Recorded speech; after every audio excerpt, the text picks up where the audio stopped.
Welcome to the Ball and Chain podcast. I am Mox Bornigan. I have with me, as always, it's my angel. Hello.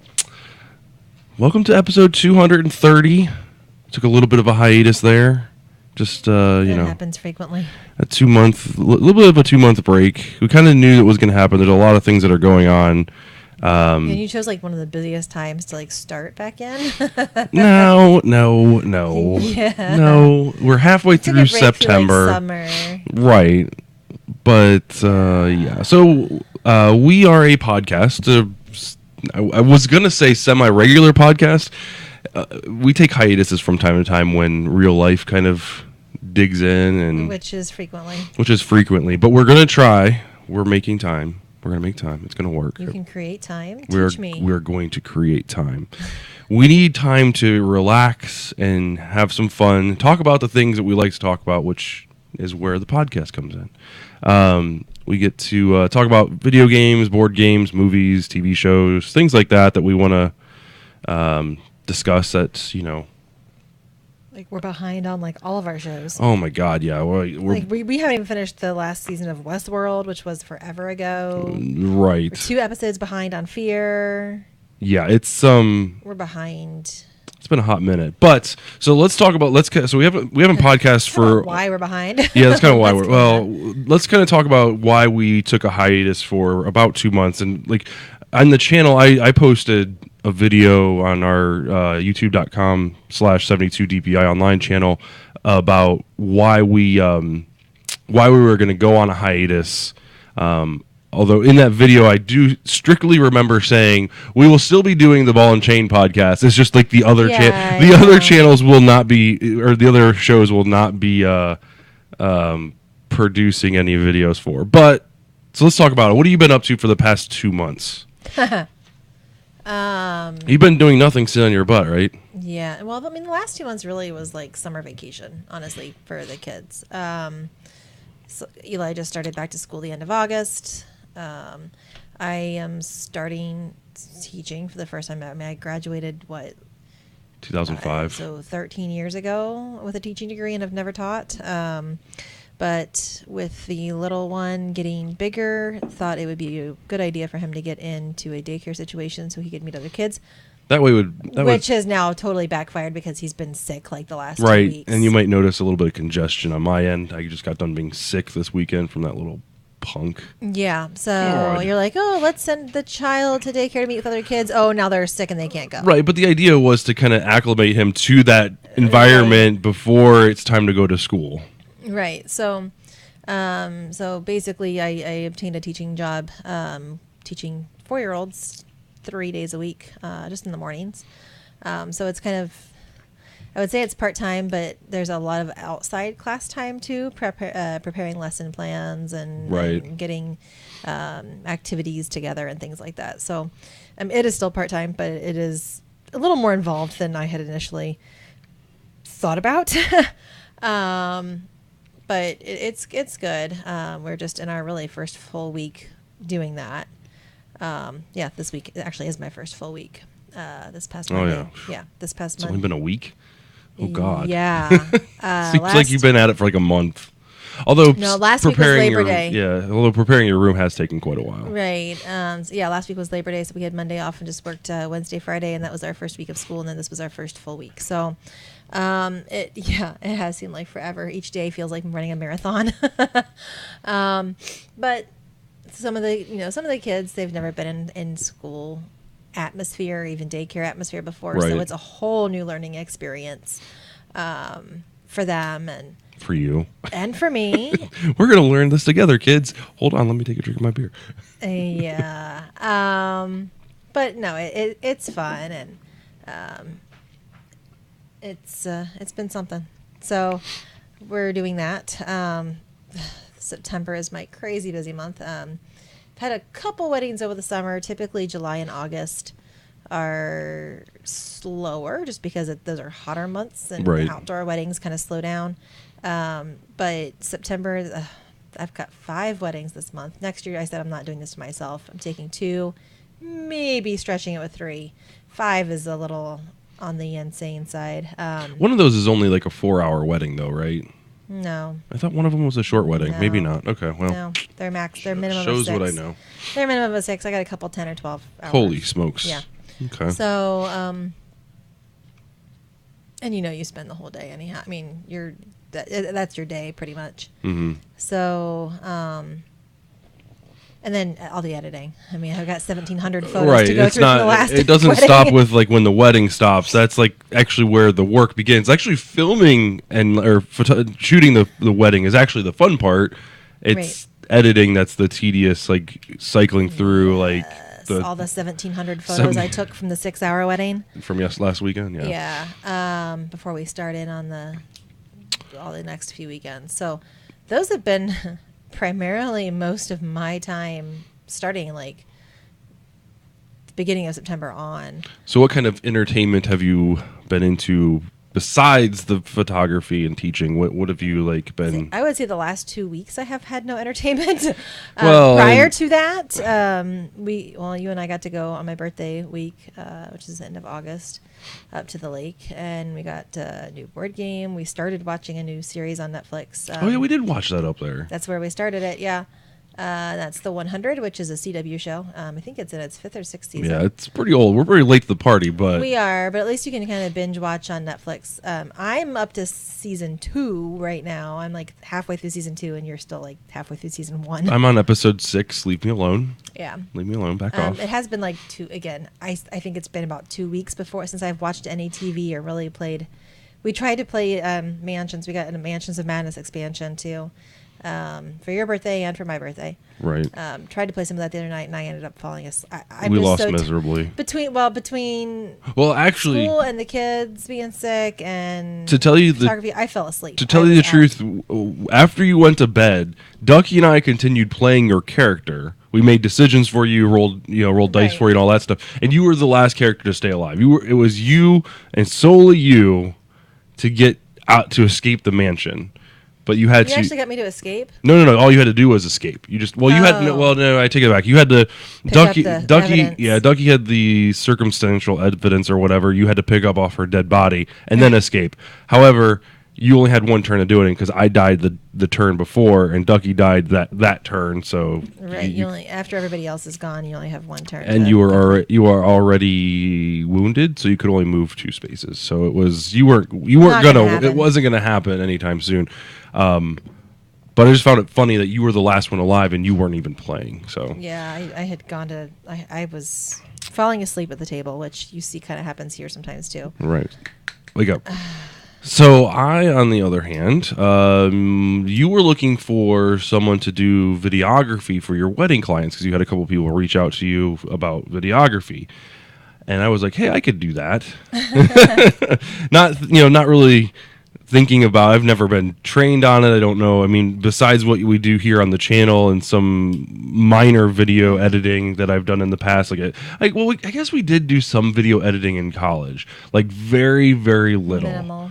But I was come to think about it, I did the edit for our class's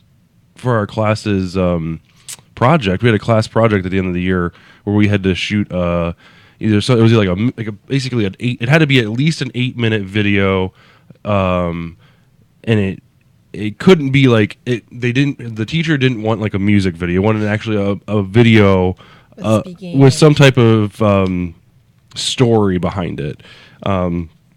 So we did. It was hilarious because we did a video, and I wish I still had. I bet there's somebody in our class that still has it. One of the more popular teachers in school. We did kind of like a expose type of thing on him, like a TMZ, like behind the scenes kind of thing, where we like interviewed some of his like quote unquote classmates, and like he had like different, I don't know, it was just an interesting take on it, but it was a lot of fun to edit and put together. But anyway, started a videography business to kind of run alongside your photography business, called Graphic Sauce Media. I've had the website Graphic Sauce for a while, planning on putting up some graphic design portfolio work up there, but it turned out like, yeah, let's just use this for this. So started that, got a couple weddings under my belt so far. Got like probably like what, 3 weddings, three and weddings, a retirement party. Yeah, 3 weddings and a retirement party, and then I've got two weddings coming up this month, Yeah. 1 in October, and then 2 for 2019. Yeah, so it's So getting. I mean, you'll catch on quick. it's getting there.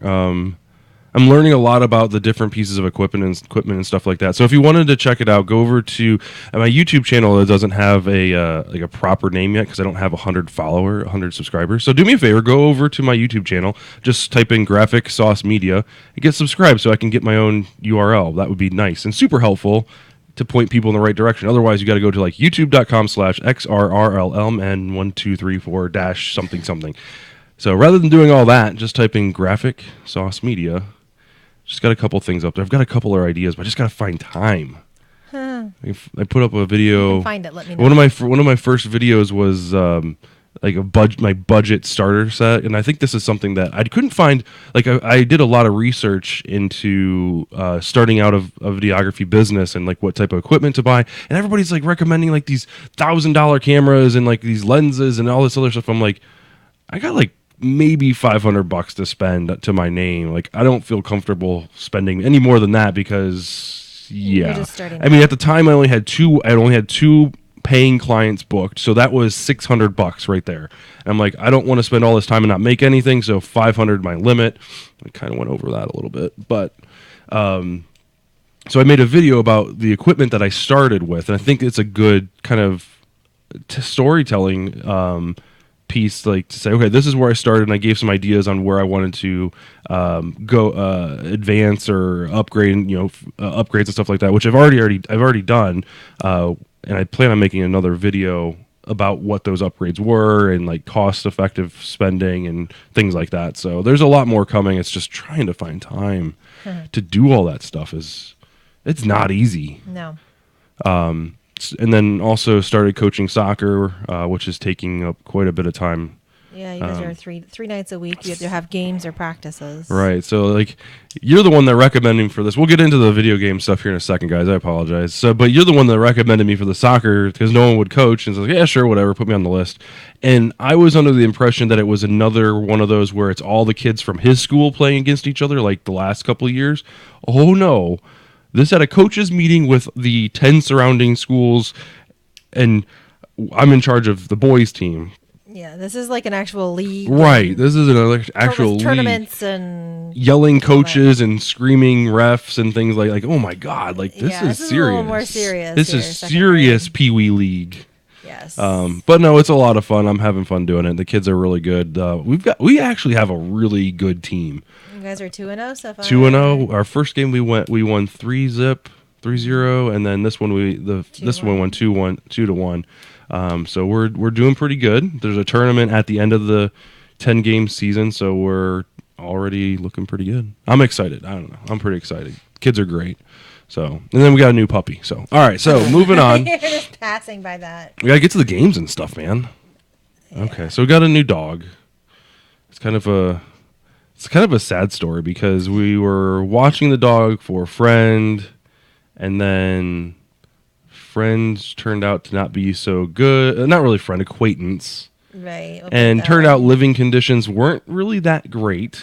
Right. So, yeah. And where they got the pup from wasn't on the up and up either. Right. So like we were told this puppy was an 8-week lab. I took him to the vet because he had bugs. And he's 2.5. He was what, 2.9 pounds? Right. He's not an 8-week lab. No. So he's younger than 8 weeks, and he's a mix. He's not a full lab, if any. Which is fine. He's some. Right, but it's just people not being truthful and not caring for. Sorry, you had a fuzz on your beard. Not caring for pets the way they should be cared for. Right. It's frustrating, but he's here now, causing all kinds of ruckus. Actually, he's not that bad. No, he's a good dog. Yeah. It's much better than Buttons. Oh, please. Much better than Buttons. This dog is going to be amazing compared to Buttons. We'll see. You're so hard on Buttons. All right, so what we're going to talk about today. So we've got the Madden tournament shooting update. Got some things to talk about there. A couple minutes on that. Then we're going to talk a couple minutes on Spider-Man outrage. Very political based show today. Sorry, it gets Video game politics. Oh my god. Well, I don't want politics in my video games. That's the thing, and I don't think So you're talking about it. Well, I don't think it's meant to be. And then we're going to talk about your new board game, Villainous, which is a fantastic game. Spoiler alert, just a fantastic game. So let's see here. Let's open some of these up. So what was it? God, it was about a month ago. What was it? About a month ago? August 26th. Yeah, it looks okay. So August 26th, there was a looks like there was a Madden tournament that was going on in Jacksonville, Florida. Players gathering around on the, it looks like on the lake somewhere, or probably on the what is golf. it called? Golf. Yeah, there you go. And one of the players, one of the contestants, decided to leave the convention, come back, and open fire on the player base. That's who he was targeting, and it looks like he was targeting a specific person. You can check it out you can look it on YouTube. There's videos all over the place of like the first person cameras of the players playing the game or whatever. Like for MLG, they'll have like a camera on top of their monitor so you can see their person, and you see the red dot of the shooter's gun come up to the guy's chest. Oh, geez, I haven't seen it. Oh my god, yeah, it was probably one of the most scariest things I've ever witnessed, and I'm not even there firsthand, obviously, but it's just like you just see this little bead just come right up, and then it just shots out, shots start ringing out or whatever. Oh, Luckily for the viewers, they didn't. Just as that was happening, they cut to the actual gameplay itself, so you didn't see anything. And then you just heard from their microphones what was going on. Like you just hear like probably like it was like 6 or 7 shots or whatever. Then you hear a brief timeout where he's obviously reloading, and then he starts shooting it, and then he turns the gun on himself like a coward. And it's a sad time. I mean, I think there was 2 deaths and there's a few wounded. There's a couple of people that actually survived gunshot wounds, which is a miraculous, close range. They said 11 were injured. Mm-hmm. 3 people confirmed dead, including the shooter. Correct. I don't count the shooter. The shooter doesn't count in that. Wow. That's yeah. But I mean, it's one of those things where the first thing that comes out of everybody's mouth, and this is the first thing that happened after this, was blame video games. It's all video games' fault, blah blah blah. But the fact of the matter is, like, the person has to take responsibility. Like that person knew what he was doing, right? I don't know. To me, the whole video games causing violence like this is been long. It's long-winded, and it's been debunked and all that. But what I really wanted to talk about was this. One of the survivors is filing a lawsuit for, what was it? It was here. Let me actually. Can I switch? Here. I can't. Sorry, folks, dead air. Yeah, I can't. I thought I had it up, but I don't. That's all right. So he's actually filing a lawsuit against EA, which is the publisher of Madden. And he's also filing a lawsuit against the venue where they're holding the tournament, stating that. So here's the statement. This is probably lawyered up. Like, this is lawyer speak for sure. Like many of his friends, Jacob Mitch traveled to Jacksonville last weekend to do what he loved. Young said he trusted the event host and organizers and believed that he was walking into a safe space. That trust was shattered by shots rang out in the overcrowded, since shut down, non-permitted space, combined with an alleged object failure to provide adequate security. The results was tragic, which I fully agree. Tragic, 100%. Correct? right? Is this the venue's fault? Is this EA's fault? I feel like this kid is. I mean, I understand. Like, yes, you were injured, And you want some and kind you of, want some type of somebody needs to pay. somebody needs to pay. But the guy that did it has already paid with his life. Like, I don't think you can go. I don't feel justified like by going after the creator. EA had nothing to do with it, right? Walking into a safe space, like, is that really? I guess they're looking because they want EA to vet future venues to ensure the safety.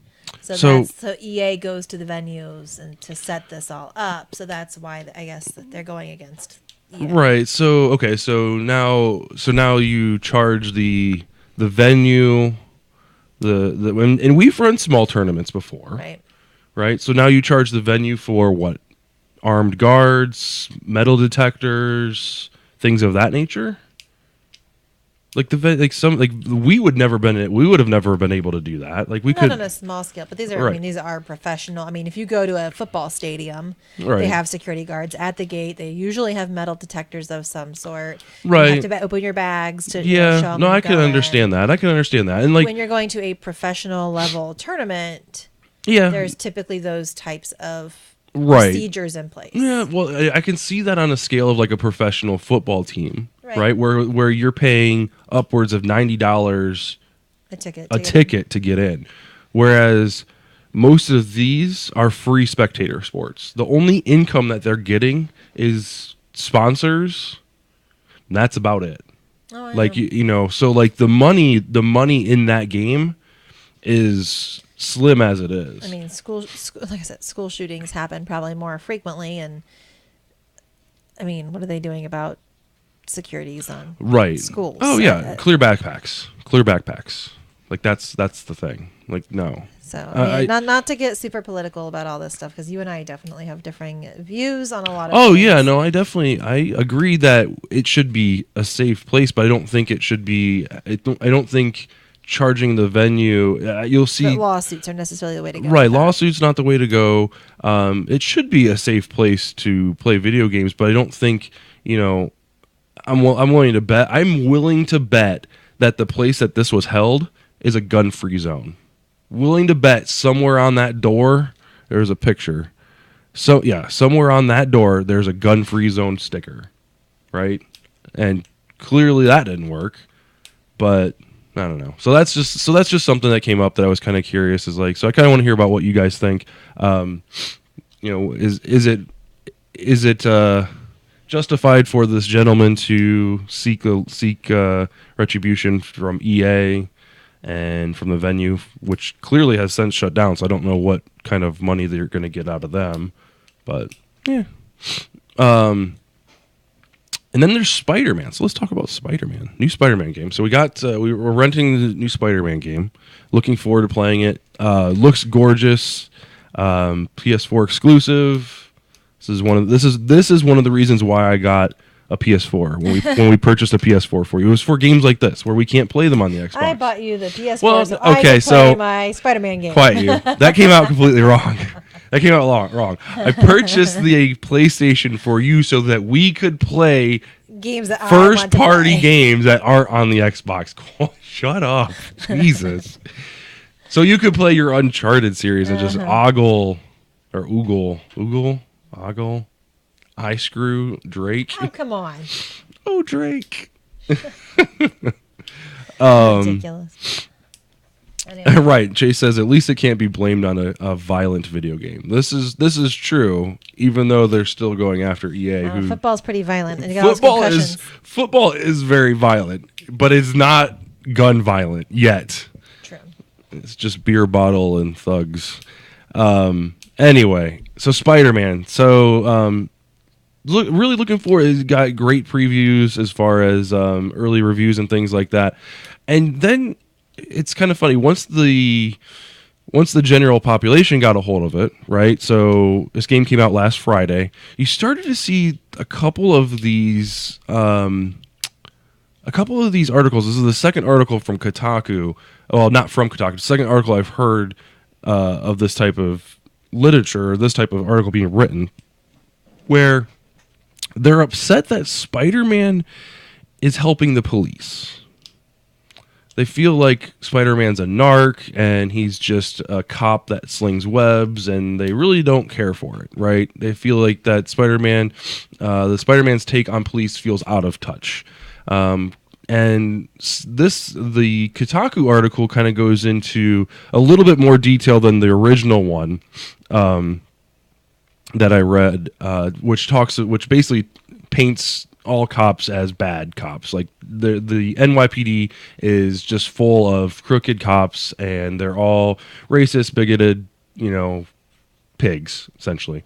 And I'm not gonna say all cops are good, but there are some bad apples out there. But when you kind of lump everybody into a sum like that, like it's just like when you make an absolute statement, that's you just look like an idiot, right? So one of the things that Kotaku goes into, which I appreciate Kotaku actually going into a little bit more information, they've got their sources in here too, where one of the, and I haven't, and I'm full disclosure, don't want to make the people angry about our Sea of Thieves first impression, but I have not played this game yet. So full disclosure right now, haven't played it yet. We'll have our full review on it next Wednesday. But so the first portion of the game is you kind of like scouting out the map and turning on or repairing these police towers or whatever that are all over the city. It's a game mechanic that many games have used before, where they use that to show you where you're going, and what's available, like what type of missions are available and things like that. So it's Assassin's Creed's notorious for this, and it's not a bad mechanic. It's a great way to kind of make sure that you're not really contained, but you don't get overwhelmed, right? If they just opened up the giant map, you're like, oh my god, I can go everywhere, and there's something happening over there and over there, and like you just get overwhelmed and you just quit playing. This is a way for them, game mechanic, a way for them to, keep everything included in a small area, and then as you kind of grope around, you can unlock more areas and unlock more weapons and things like that. But their thing was, this is a way for Spider-Man to kind of help the police and help the cops and kind of narc on people, and I'm just like, he's Spider-Man. Like, he's a superhero. He is, and you do see, like, there are, especially like if you, what was it? One of the Spider-Man movies that had was it Tobey Maguire? And it You see him like in front of the patriot, like the flag, and it's like a super cheesy patriotic beginning and all that, right? Right. But at the same time, and I'm not trying to go on either side here. I'm oh my god, devil's advocate. Man, why do you hate America? I'm just saying devil's advocate. At the same time, in a lot of the Spider-Man things, a lot of superheroes, the police turn on the superheroes. Mm-hmm. They do, because they're taking, they're taking their own justice. They're not necessarily following, right. And the police did the same thing with Spider-Man for a while. He had to kind of lay low, not show his face around him. I mean, Batman had the same issue, right. And so going from that perspective, would he be working with the cops in that aspect? I'm just looking at it from looking at the whole like Spider-Man story and all of this, like where this is fitting in. Does that make sense with the character at that point in time? Well, I mean, if he has the technology to kind of if he has the technology to tap in and use those resources, why would he not? You know what I mean? Like, what if he's breaking up, fights, if he's stopping drug trafficking, robberies and things like that, why would he not, want to tap in? Now, necessarily working, quote unquote, side by side with the police, like riding in the car with them, that I would say is breaking character. Right. No, and tapping in is fine, because you do see in one of the movies, again, you do see him listening on like the radio, right, in his little apartment place, right, to the police the scanner. radios. Yeah. So I mean that would be within character, yes. But right. Just like handing the bad guy, like, okay, like, well, and hi, police officers. Yeah, I'm going to meet you here, and we're going to do this. Like, right. That would not really be right. Spider-Man. That wouldn't fly. Right. They know where they're at, so he flies in, takes them down, webs them up or whatever, and leaves them there for him or whatever. But and the Kotaku article kind of goes into, and I'll leave a link in the description for YouTubers. The article kind of goes into how this is correlating to what's really going on in New York City right now, especially in Manhattan, where I think it's IBM has started. I think it was back in 2008.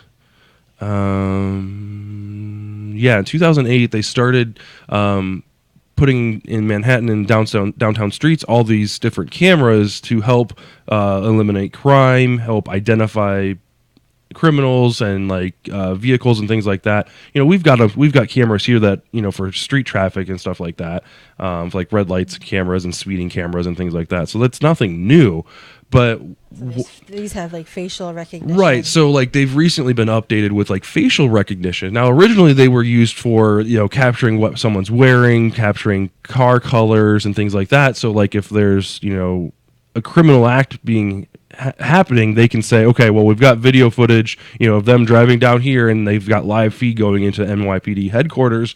Like that's a prominent resource to have, especially when you have a crime level as high as New York has. So, sounds like Watch Dogs. So they recently updated, in 2012, I think the article said, they started updating it with facial recognition, which to me would just be a simple patch for the software, right? So you can recognize what color a car is. You should be able to recognize what color toned skin you have. But where people are taking this into a political realm is, now they're racial profiling because they can see color. Like, well, no shit, they can see color. Like they want to see color. They want to be able to tell, like, hey, this person's wearing a red jacket. It's kind of a lightish gray, so it might be blue, it might be red. I don't know. So that's kind of where that outrage is going. And to me, like, set the cameras aside, like the whole like dogging on the police, especially with yesterday being the anniversary of 9/11, like come on, like give it a rest. Like keep politics out of the video games. We go to video games for our escape, right? Leave. Oh, you don't agree? No, I guess I don't know enough about all of the. I kind of like read as you pull it up. Sorry. It's all good. I just don't really know Okay. enough about that. So we're gonna play Spider-Man. We'll probably do some streaming on it later this weekend. And we'll have a full review for our next week's show, next Wednesday show. So I'm kind of interested to play it. All right. So serious stuff aside, let's break out this Villainous game. Okay. What would you like me to do with it? Talk about it. This is a video. This is a video podcast. You can talk. So this is a new game. Don't know if you can see. Try to see if you can see. Yeah, Villainous. So Talk about it. Go. It's a board game. Whoa! No way. A board game? Made by Disney.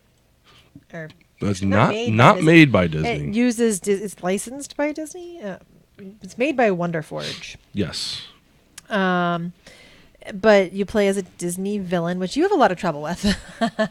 Oh my God! Like not necessarily playing as the villain. Playing as villain is great.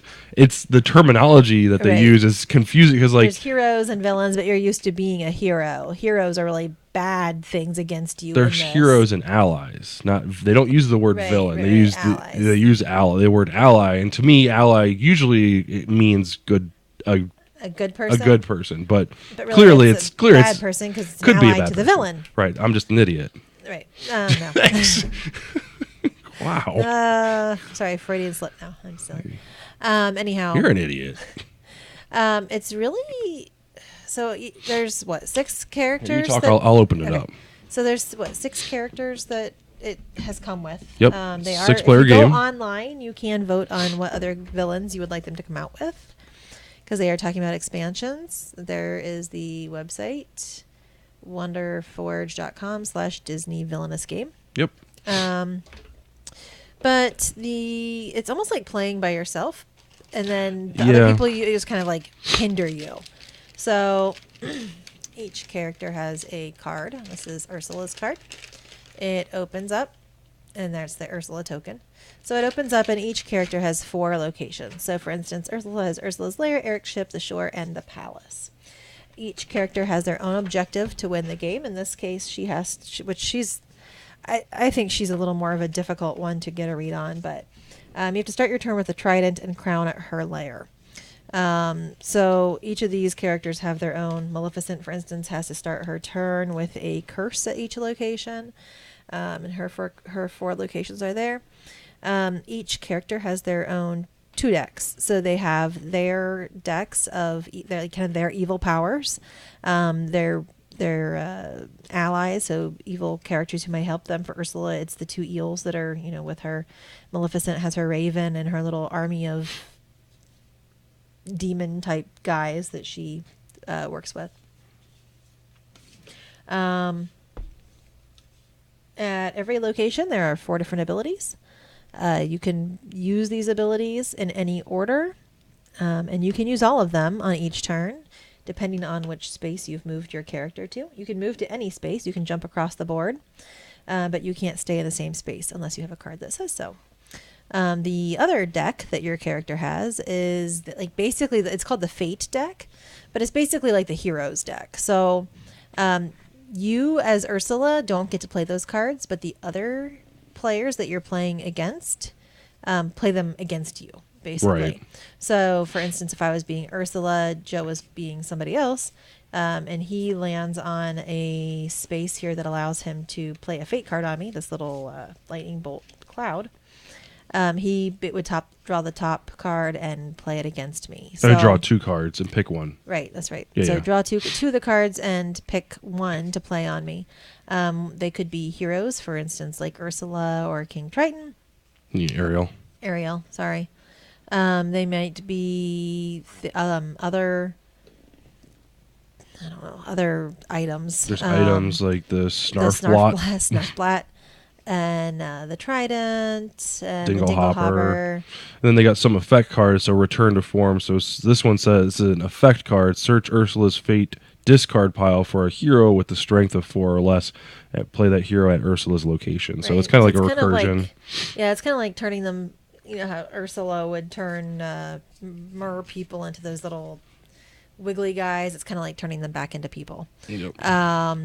So it really does. I feel like each character, how they win and how they play, and the cards really do go to the story. Right. Like they really very well follow the story. Each hero or each villain, their win condition is different. Like it's not like Prince John's is really cool because like you obtain these power tokens or whatever, and by doing different acts and things like that, and his victory is just collecting 20 of these. Right. But the problem is all of his stuff is super expensive, so you gotta have to like balance out. Like, okay, am I gonna spend it? Am I gonna try to obtain stuff? Well, and the hero deck would be like Robin Hood and Little John. The Fate deck, right?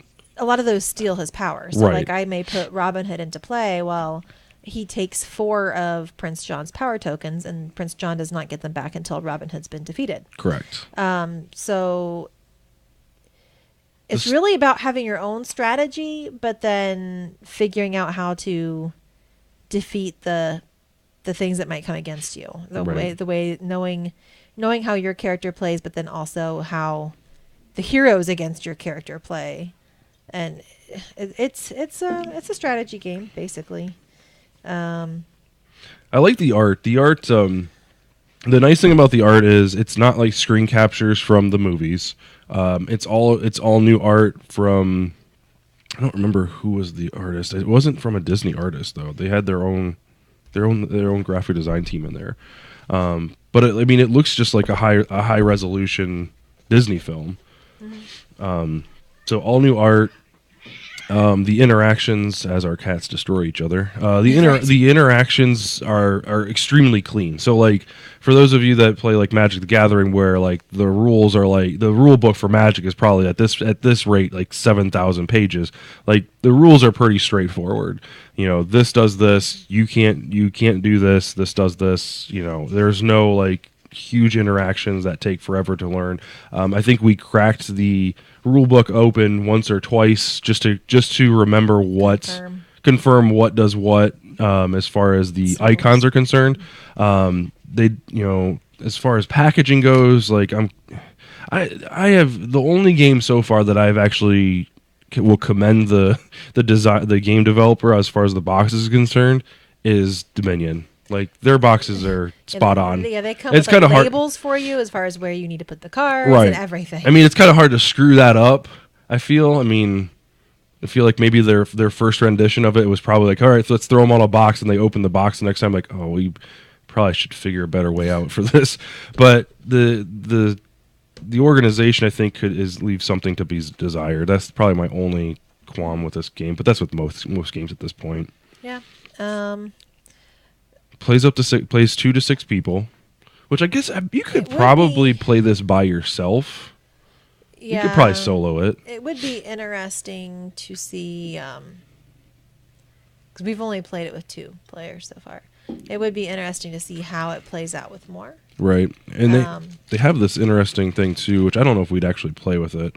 A token when you play with 5 or 6 people. Yeah. Basically, whoever was attacked last keeps this. Right, whoever was fated. Whoever was fated last gets this token and can't be fated until they can't. So it basically prevents people from ganging up on people. Yeah. Which is kind of silly in my opinion. I feel like it's if you're gonna win, like it's 5 against 1. Come on. I think it's Disney. I mean, they're like, we need to. So I don't know. I really enjoy it. It's a great game. I think it was really neat the first time around. I mean, it's fun now too, but I think the first time around, it's always interesting to kind of crack open and be like, oh, look, here's this character, and oh my gosh, look what they do, and this hero or this ally is in here. And who's your favorite character so far? I don't know. You've got Queen of Hearts, Prince John, Ursula, Maleficent, Captain Hook, and Jafar. Excuse me. I haven't played all of them yet. I've played Maleficent twice. I feel like hers is a little more straightforward. That's just getting curses, which is just a type of card onto each one. It's not as easy as it sounds, especially when you have people like thwarting you. Watching you play Jafar was neat because you have to send out Iago basically to carry the lamp from one location back to the other. Yeah, that was. I think Jafar was my favorite. Simply because like Iago's ability was to carry move a item, him and an item from one location to the next. So the lamp is an item, and you pick it up at the Cave of Wonders over here. Once you've unlocked it, and then Iago can pick it up each turn and move it over one space until you get to the Sultan's Palace, and that's how you win the game, is by having the magic lamp at Sultan's Palace with the genie under your control. So I believe once you unlock the Cave of Wonders and the lamp, then the genie, then you got to defeat the genie to bring him to your side because he's in the hero deck. So you have to basically defeat him and bring him over to your side. Yeah, it's like I said, I feel like some of the characters are maybe a little easier than others, but it's just kind of neat how they were able to take the story of these villains and what they do, and convert it into this kind of a format. Right. I think that's a very. I'm looking forward to more characters play. I want more characters, and I want to play with more people. I want to see what it's like with playing with more than 2 people. Yeah. Not to say just playing with 2 people is boring, but it kind of gets a little repetitive. Really, I mean, for the price point, what you get, I think, is very. Oh yeah, it's $30. Like this is a steal. Like there's tons of. There's 6 characters to play, different ways to play each one. One win condition for each one, which is kind of sad. I'd be interested to see if the expansions when you go on a vote, if it's going to be like a downloadable expansion and you just print out the. Oh, I hope they don't print them out. You just print out the booklet type thing card for them. That would make me sad. Create, use your own token or whatever, or if it will be like a physical. Expansion. Why would you bring that into the universe? I'm just saying it would keep it could potentially be a way of just keeping costs down. Oh my god, if they cop out like that, I will Well, who was take that? the Who damn was the game one that was back. doing that? Stuffed Fables? Yeah, Stuff Fables did that. They did. Which we haven't finished that game yet either. We haven't finished that game. That yeah. Although I think they did that once I think they, that's a good point. I should look into that. I think that was a temporary thing. I'm pretty sure they were releasing them as downloadable, but they're also going to release like the minifig and like the character sheets and all that stuff too. Which to me it seems like It a was cop it was out. just a thought to me because the game just came out and they're already taking votes on who the next villains would Oh be. yeah, the game designers were at Gen Con, and apparently they took like some absorbent amount of copies of the game to Gen Con and they sold out like the first day. Which doesn't surprise me because people go to Gen Con to buy games, but We drove. oh yeah, tell the story of getting this game, and So or do you want me to start it and you finish it? Whatever you want to do. Let me start and you finish Okay. it. So I had saw this game, and I was interested in it immediately because I knew You didn't see it in person. I didn't see it in person. I saw it online at Gen Con. I saw it at a Gen Con stream or whatever. It's like, oh, Amanda would love that game. Her birthday's coming up. So I start searching around Dayton. Can't find it. I call all 4 or 5 local game shops. Every one of them are out. They're like, we've got a not a pre-register list, a reserve list, like 2 pages long. So chances we don't even know if we're getting more copies in. They're like, you can buy it at Kroger or not Kroger. You can buy it at Target and Walmart. So then I went to like every Target and Walmart around Dayton. Nobody had it, not a soul. So then I search online, and the 2 closest Targets that had it was one up in Columbus, had 3 copies left, or at least the website said 3 copies, and then there was one up towards Cleveland, up where Megan lives, my sister. So I was like, well, we're going up to Sandusky for her weekend, for your birthday weekend. We could technically drive through Columbus and pick it up. So that's what we did. We mapped it out and drove. Little did I know the Target was the one on on Ohio State University's campus. So there's 0 parking. Yeah, it's in this odd location. It didn't even look like it looked like a CVS. Like a Cornerstone CVS that was remodeled. Even the inside looked like it. Like it was really weird. So there's no parking. So we had to park in this like abandoned frat house, like in front of a frat house. Yeah, it was like there's a party going on. Yeah, and I was like, okay, just stay in the car. Don't go anywhere. We had both kids. Like if like somebody comes up, because it said no parking towaways. I mean, if someone comes up and says, hey, you can't park here, just say you had to feed the kid or something like that. I'll be right back. This was already going to be like we were dropping the kids off at your parents' house. Right. So for them, it was already going to be like a 3.5 hour drive, not adding on going through Columbus. Right. For us, it was going to, 2.5 hour. For us, yeah. So we ended up not even getting to the cottage until like midnight? Right. So walk in, and I called ahead. I was like, hey, can you hold this? We'll be here. We'll be in Columbus to pick it up. Please hold it. It's a very popular game. I'm actually surprised you have it. Like there's only maybe 4 Targets in all of Ohio that have northern Ohio that have it. So the lady's like, sure, it'll be behind the counter, you weirdo. So I go in and ask the lady at the counter. I was like, hey, I told her what the situation. She's like, yeah, we don't hold stuff like that. Like, okay, well, let me go see if you have it in stock. Sure enough, they have 2 copies left. The front copy has a huge ding in the corner and a scratch across the front of the box. And I was like, well, that sucks. And luckily, the other one was laying flat and it was in somewhat better condition. And yeah, So he brings it out to the car. Yes, take over. Yeah, so he brings it out to the car, obviously in a Target bag because, They were all out of Walmart bags. Yeah. And I'm sitting in the car and passenger seat. And he's like, happy birthday. And it's on my lap. And I had never heard of this game. I had never seen this game. But through the bag, I could see the green colored box. And I was like, oh, is this that Disney game? And he's like, yeah. I'm like, I had never heard of this game before, but yesterday on my birthday. So what was that? I think Thursday. So I think the day before. So yeah, Mom and I were walking around at the green the other day, and there's this Green is an outside like outside mall type area. Right. Yeah. There's one of those game and toy calendar type pop-up shops. things. Yeah. And it's been there for quite a while. I thought it was supposed to only be there for the holidays, Like a holiday thing. but it's still there. But of course, I was shopping with Sawyer, who's not a wonderful shopper, and my mom, who's not really into that kind of thing.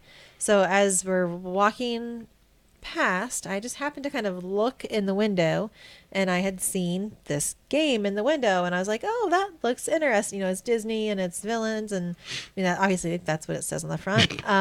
It's green. It's green. Got black lettering. Right. There's some gold. But I'm just like, I'll have to remember to go take a look at that the next time I'm kind of back in this area and can stop for a second to look.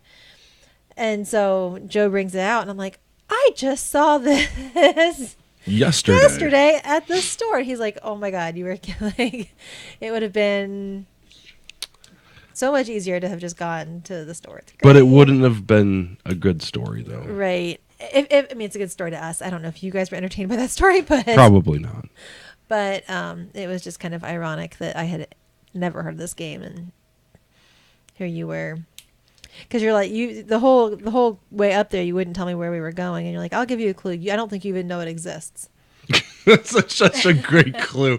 You don't know this exists. Figure it out. Go. Right.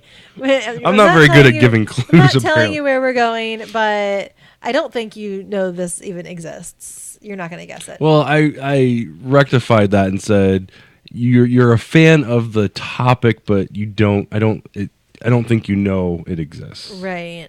And as the theme. I'm a fan of the theme. And I'm just like, well, we can't be going to a Target because it was like on OSU's camp, and you're like, right. Little did I know that we really were going to a Target.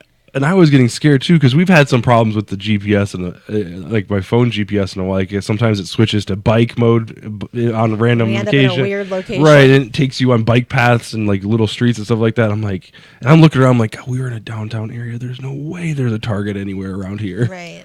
So anyway, fun story over. All right, that's all we got. You got anything else you want to talk about real quick? No, I'm good.